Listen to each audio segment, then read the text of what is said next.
Hello, I am Mahek Swadia and I have recently completed post-graduation in mental health and psychological therapy from Barts in London Medical School.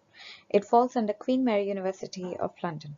I am very grateful to Dr. Flora Charles for inviting me to international conference and extremely honored to participate in this.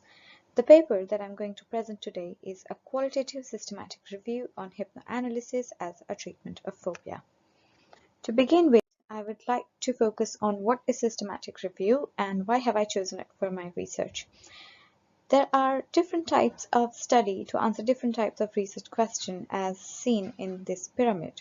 However, systematic review is on the top of this hierarchy of evidence, producing the highest quality of evidence. This is because it's a type of study that synthesizes all the empirical evidence available in literature that can answer a specific research question. It analyzes its findings in terms of strengths, weakness, and reliability.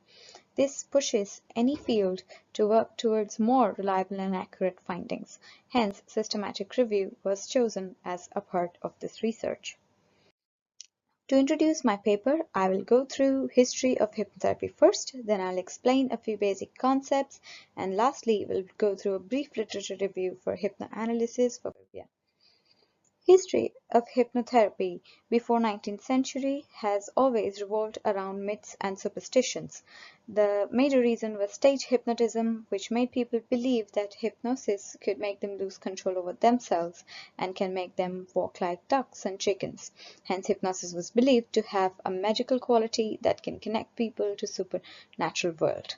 It was only in 19th century when English physician James Braid gave scientific angle to hypnosis. It was Jean-Martin Charcot who introduced hypnosis as a therapeutic treatment for the patients whom he diagnosed as hysteria.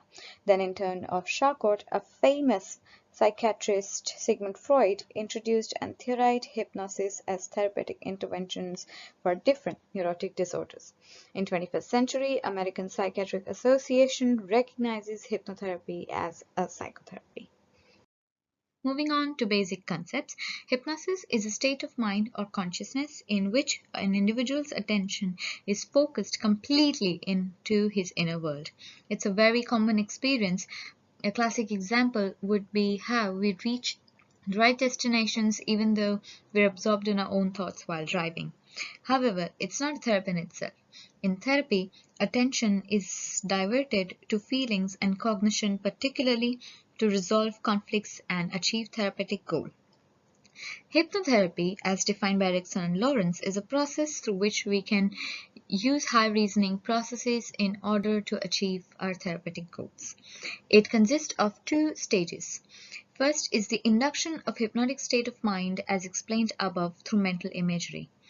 Mental imagery is increasing imagination capacity to divert attention to the internal experiences. It also increases receptivity towards change and acceptance. It is during this time when direct or indirect suggestions are given to a person in hypnotic state of mind to work towards resolution of the symptoms. However, adaptation of imagery and suggestions can be done according to various schools of thoughts, few of which are cognitive behavioral, psychoanalytic, and Ericksonian. Since the first and third are out of scope of this review, we shall focus on psychoanalysis, which brings us to hypnoanalysis as the first variable of our study. Hypnoanalysis is basically hypnotherapy that uses psychoanalytic principles in hypnotic trance. Psychoanalytic principles often used are ego states, libido theory, concept of self and unconscious, and object relations theory. It was Woolberg and Watkins who introduced this as a therapeutic approach and has also given some different hypnoanalytic procedures. They'll be explained in the course of this PPT. Moving on to the second variable of this review, phobic disorders. DSM-4 is classification or manual of criteria for different psychological disorders.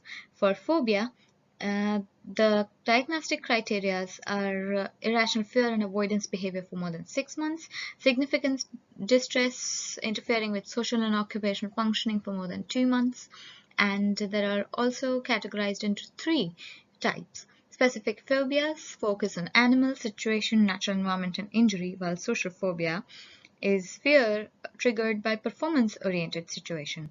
Agoraphobia is a fear triggered by places where escape is not possible. Now, to give a brief literature review for hypnoanalysis and phobia, hypnoanalysis was introduced as treatment for phobia with a belief that unconscious associations formed during the trigger event are underlying mechanisms or latent factors which form and sustain phobic symptoms. After Woolberg in 1945 formulated and theorized this treatment approach, it was Schneck in 1950s who formulated case series and did research on hypnoanalysis by treating his patients with phobia. Kempler in 1963 also gave a detailed report on treating a case of height phobia by revivification, which is one of the hypnoanalytic procedures. After that, many clinicians between 1950s and 70s have isolatedly attempted hypnotic regression on phobic patients. So it can be said that isolated researches are done on different hypnoanalytic techniques. This brings us to why is this research conducted. Over the years, evidence in this area has only been in form of case reports and case series. In addition to this, isolated researches have led to very less reliable reporting on the process and utility of this treatment for phobic population. Hence, this systematic review was conducted to qualitatively synthesize the relevant case studies in the literature. It aimed to answer the question how these treatments were successful in treating phobias by exploring the process through which they led to resolution of phobic symptoms. To achieve this aim, certain objectives were determined. The first one was to identify different hypnoanalytic procedures used in the literature and the patterns in which they interacted with phobic symptoms. The second was to examine outcome in terms of symptom elevation from clinician and client perspective. Client perspective was used to see to what extent symptoms were elevated, and clinician perspective was used to see how hypnoanalytic treatments have contributed for the same. The strategy to obtain relevant papers for this review is as seen in this photo, where 4 different databases were searched through with different combinations of filters and terms. Terms used in this strategy were derived from the 2 variables of this review, namely hypnoanalysis and phobia. This was based on PEO structure, that is population, exposure and outcome. In terms of diagnosis, only the papers in which descriptions and timelines could confirm diagnosis of phobia by DSM-4 were selected. There were no specifiers of age, gender, or comorbidity in patients. Exposure was determined in terms of treatment used. The papers with hypnoanalysis as a single or adjunct treatment modality were selected. The papers or the case reports having more than one study, only once with at least one study focusing on hypnoanalytic treatment was included. Only the studies in which impact of previous treatment was represented distinguishably from hypnoanalysis on phobia were included. In terms of outcome, only the studies that exclusively reported impact of hypnoanalytic treatment on phobic symptoms with or without adjunctive treatment were included. The third component of methodology was data extraction and synthesis. 2 types of synthesis were used for different sections.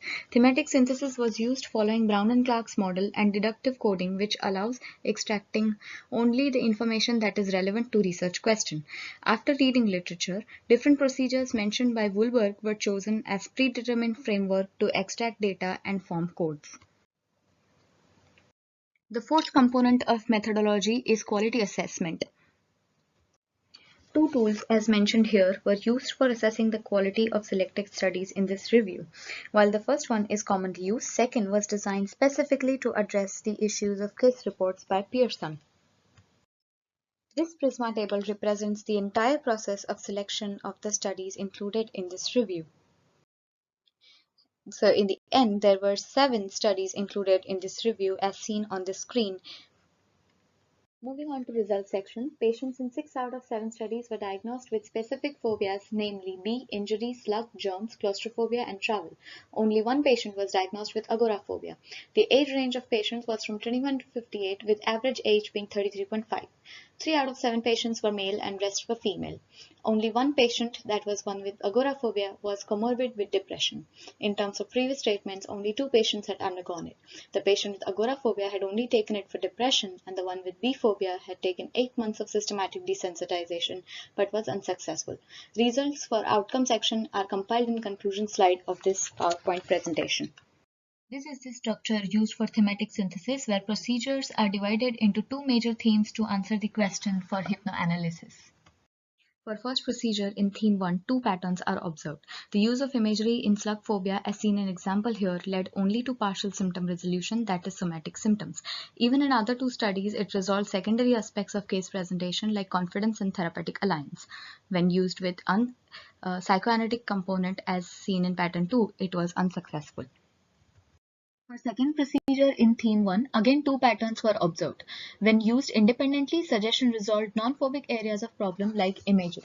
On other hand, it was successfully used with psychoanalytic techniques like regression in slug phobia and dream induction in the other 2. Hypnotic regression increases hypermnesia characteristic of hypnotic trance, which makes a recall of unconscious mechanism behind phobia easily. 4 patterns are observed here. As seen through the example in pattern 1, the repressed traumatic event that was actual phobic stimuli for claustrophobia was recalled. In pattern 2, repressed emotions that sustain phobia were recalled. In study of bee phobia, once the bee stung the patient, father had assured her that it won't happen again. When it happened, the rage at father was repressed, which made the bee not only traumatic creature but the trigger of her repressed rage. In pattern 3, regression helped realize unconscious associations with phobic stimuli realized as seen as in this example. In pattern 4, insight obtained into unconscious issues through regression has led to symptom elevation. For second psychoanalytic procedure, 2 patterns are observed. In case of claustrophobia, event of which recall was resisted even in regression was recovered in dream and hypnotic trance. Pattern 2 involved resolution of secondary issues in phobic patients like imagery and suggestions did. This procedure has its basis on catharsis, which views symptom resolution as a result of release of intense emotions. It has again 2 patterns. Abreaction helped treat B-phobia by allowing patient to feel the repressed emotions in hypnotic trance. Pattern 2 showed how relieving a conscious memory helps feel repressed reactions. There were 2 major issues in quality assessment of the studies. First, there was no use of assessment tools for diagnosis in any study. This issue was addressed by a 5-component tool which required author's claim of fulfillment of the diagnostic criteria, and all the studies included in this review confirmed this claim in case history section. Second issue was low score and objectivity component for germ phobia in 5-component tool. This component checks for bias at different stages of research. Since the study did not expand on discussion section, researchers' take on issue seemed overemphasized. Conclusion of the synthesis are presented here. It is clear that when hypnoanalytic procedures are employed as treatment for phobic disorders, psychoanalytic procedures plays a significant role. While regression and dream induction helps understand genesis, vivification and interpretation leads to complete resolution of symptoms. On the other hand, structural procedures without adaptation only leads to resolution of aspects that are instrumental to the treatment process, but not complete resolution of symptoms. Here are some recommendations for future research based on the limitations faced in this review and the gaps in the literature that were observed by the review. That's the end of my presentation. Thank you everyone for listening to this, and please be safe during the pandemic. Thank you.